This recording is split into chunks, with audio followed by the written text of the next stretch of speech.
इमरान खान को शहबाज गिल से मुलाकात की इजाज़त न मिली। पीटीआई चेयरमैन वापस रवाना। कल इस्लामाबाद समेत तमाम डिविजनल हेडक्वार्टर्स पर रैलियों का ऐलान। वफाकी दारुल हुकूमत में दफ़ा 144 नाफिज कर दी गई।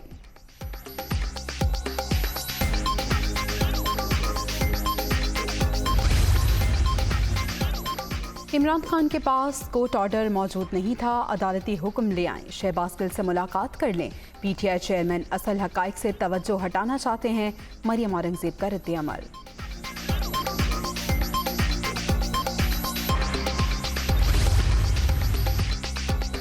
और हार्वर्ड यूनिवर्सिटी के तलबा का GHQ का दौरा। Army chief general Qamar Javed Bajwa से मुलाकात। सिपा सलार की जानिब से अमन व इस्तेहकाम के फ़रोग के लिए पाक फ़ौज की कोशिशों पर रोशनी डाली गई।